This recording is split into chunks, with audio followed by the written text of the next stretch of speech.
They say every city has a soul, but Boston has a backbone. It isn't just brick and bronze, cobblestone and copper domes. It's revolution. It's resistance. It's the unshakable heartbeat of a country that had the courage to begin. Welcome aboard. Folks, fasten your seatbelts, or rather, tighten your shoelaces. You're about to step into the cobbled streets where revolution sparked, legends rode, and history never took a day off. Stop 1, Boston Common and the Financial District.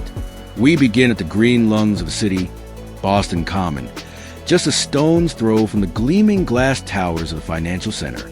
Once a cow pasture, now the site of protest picnics and political speeches. A reminder that even revolutions need places to breathe. From here, look up.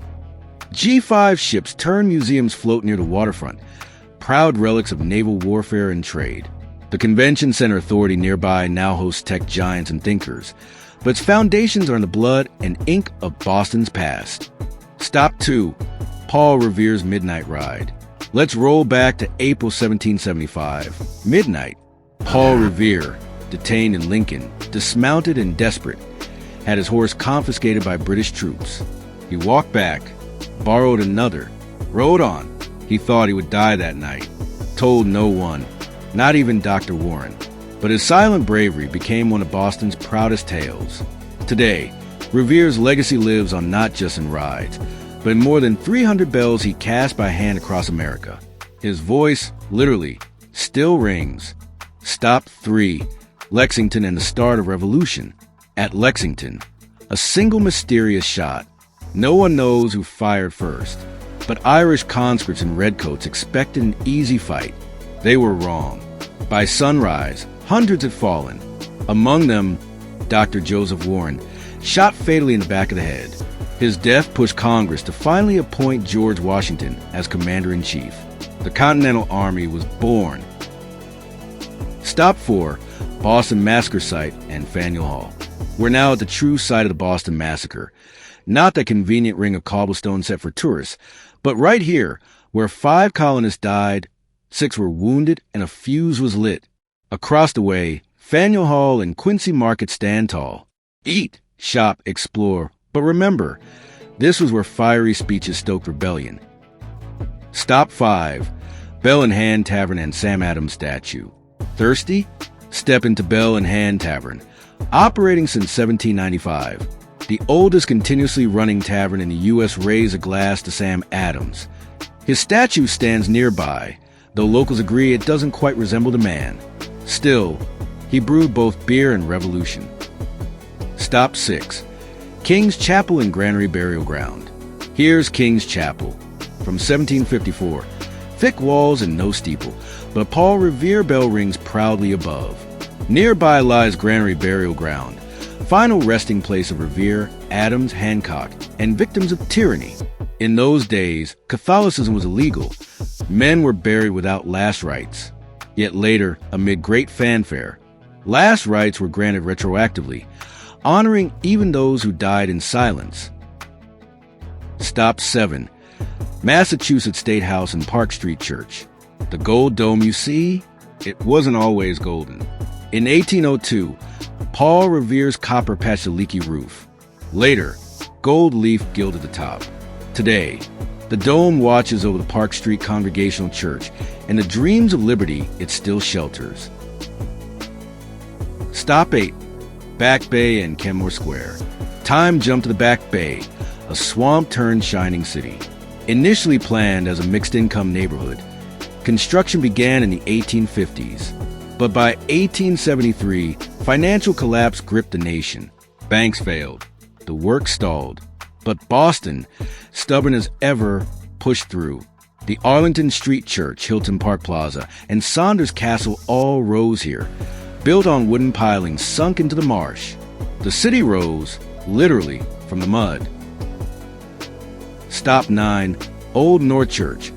One if by land, two if by sea. Welcome to the famous Old North Church, where the signal lanterns were hung. One if by land, two if by sea. Those words launched a warning that would ripple through the colonies. Robert Newman, the church sexton, climbed the steeple with lanterns in hand. risking his life as British patrols scoured the streets below. From this spire, Boston's future blinked into motion. Stop 10. Charlestown and Bunker Hill Monument. Across the river in Charlestown, the towering Bunker Hill Monument marks one of the fiercest battles of the Revolution, though technically fought mostly on Breed's Hill. It was here colonial militia faced the full might of the British Army. They held until their ammunition ran out. "Don't fire until you see the whites of their eyes," became a legendary command. They lost the hill, but proved the British were not invincible. It was a moral victory, and it rallied the colonies. Stop 11. USS Constitution, Old Ironsides. Now we visit the USS Constitution, the world's oldest commissioned warship still afloat. Nicknamed Old Ironsides after cannonballs bounced off her hull during the War of 1812. She's a living monument to American naval might. At her peak, she carried cabin boys as young as 10 and survived 42 battles. She was feared, admired, and she still sails today on ceremonial trips through Boston Harbor. If you listen closely, the sea still echoes with her thunder. Stop 12, the Freedom Trail. We walk now along the Freedom Trail, a 2.5-mile red brick path that connects 16 historic sites. Think of it as Boston's spine, stretching from the Boston Common to the Bunker Hill Monument. Along it, you'll pass the Old State House, where the Declaration of Independence was first read aloud to a roaring crowd, the site of the Boston Massacre, where redcoats fired into a sea of angry colonists. The Paul Revere House, the oldest building in downtown Boston. Every step is a heartbeat of history. Stop 13, Beacon Hill, gaslights and ghosts. We now ascend to Beacon Hill, Boston's most picturesque and most haunted neighborhood. With gaslit lamps and narrow cobblestone alleys, it's straight from a novel. But beneath its beauty lie darker stories of abolitionists hiding escaped slaves, of secret tunnels, and of figures that vanish as suddenly as they appear. Acorn Street is the most photographed street in America, but its shadows whisper louder than its stones shine. Stop 14, African Meeting House, the Black Revolution. On Joy Street, you'll find the African Meeting House, the oldest black church building still standing in the United States. Here, Frederick Douglass gave fiery speeches. The black community organized abolitionist movements, supported the Underground Railroad, and helped redefine freedom for a country struggling to understand it. Boston's revolution wasn't just red versus blue. It was black and white, rich and poor, and everyone in between. Stop 15, Fenway Park, the Church of Baseball. Heading west, we arrive at Fenway Park, home of the Boston Red Sox since 1912. Forget museums. This place is a museum. Babe Ruth, Ted Williams, Pedro Martinez, legends walked here. And yes, Boston's revolutionary spirit spills into its sports. When the Sox finally broke the curse of the Bambino in 2004, fans swarmed the streets, waving flags as if we just declared independence again. Stop 16, the Big Dig in Boston's reinvention. Beneath your feet, an engineering marvel, the Big Dig, one of the most ambitious urban renewal projects in American history. It rerouted an elevated highway into a massive underground tunnel. It cost billions. It took decades. But it gave Boston a second chance to breathe, to green, to grow.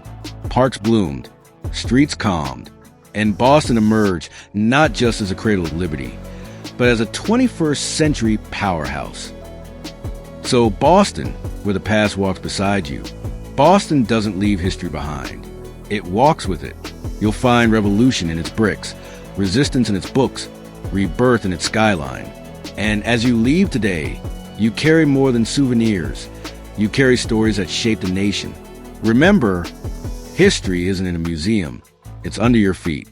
It's in your ears. It's in you now. Thank you for listening. Please subscribe to get notified when new videos like these are published.